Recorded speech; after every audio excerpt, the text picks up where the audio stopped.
どうも、ドッグトレーナーゆきです。今回は犬がへそ天で寝ないのは飼い主を信頼していないからという疑惑についてご紹介します。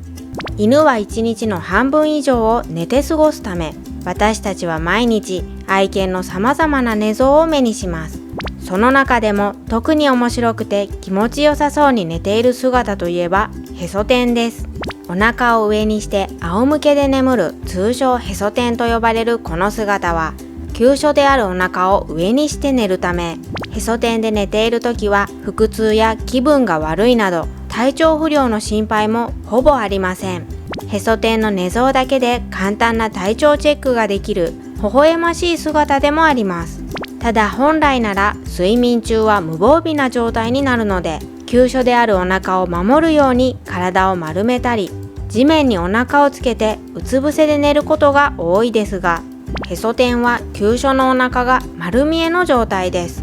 そもそも野生の犬は寝るときに顎を下にして眠ります。これは顎を下にして寝ることで、地面から伝わる振動で周囲の物音にいち早く気づけるように警戒を怠らないためですが、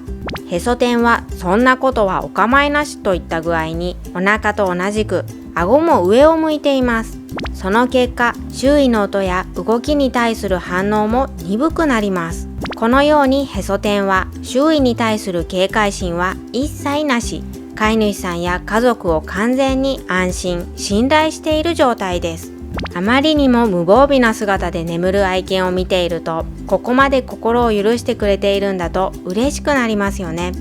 しかしその一方で、うちの子はへそ天をしない、心を許してくれていないと心配している飼い主さんはいませんか？結論から言えば、愛犬がへそ天をしなくても心配する必要はありません。なぜならへそ天をするかどうかは愛犬の性格によるものが大きいからです。デリケートで慎重な性格の愛犬は飼い主さんを信頼していて安心できる環境でもへそ天をしないことが多いです。また若い頃はへそ天で寝なかった愛犬が高齢になって眠りが深くなったことでへそ天で寝るようになったり、反対に若い頃はへそ天で寝ていた子が筋力の低下や健康状態の影響によりへそ天をしなくなる場合もあります。このようにへそ天だけで愛犬の安心感や飼い主さんへの信頼度は確認できないので、愛犬がへそ天をしなくても気にする必要はありません。またへそ天が最もリラックスしている状態かというと、実はそうでもありません。というのも、そもそも睡眠は体の休息を主体とする浅い眠りのレム睡眠と、脳の休息を主体とする深い眠りのノンレム睡眠の異なる2種類の睡眠状態を交互に繰り返しています。このうち良質な睡眠とされるのが深い眠りのノンレム睡眠で、ノンレム睡眠は疲労回復や免疫力アップに関わる重要な睡眠です。一見へそ天で爆睡している時がその良質な眠りのノンレム睡眠のように思いますが、実はノンレム睡眠の多くはへそ天ではない別の寝相の時が多いのです。愛犬の寝相の主な種類は、お腹を下にして体を伸ばした状態で寝るうつ伏せ、ドーナツのように体を丸めて眠る丸まり型、手足を投げ出して休む横向き型、そしてへそ天の4つですが、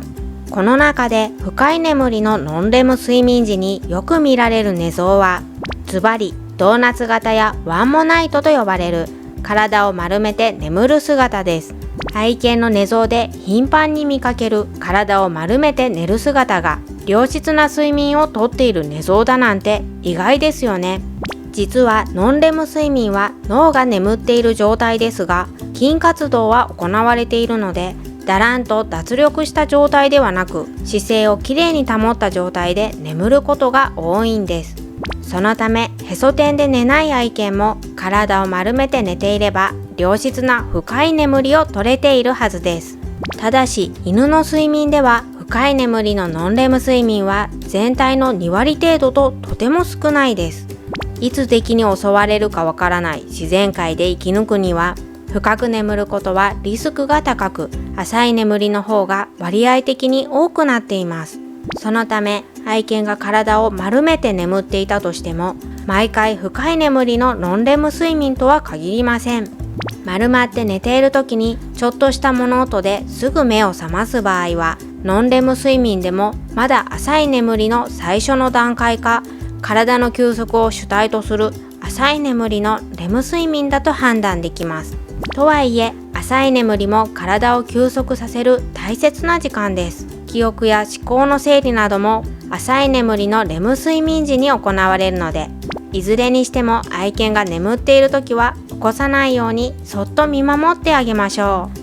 う。この動画が参考になった方はチャンネル登録をよろしくお願いします。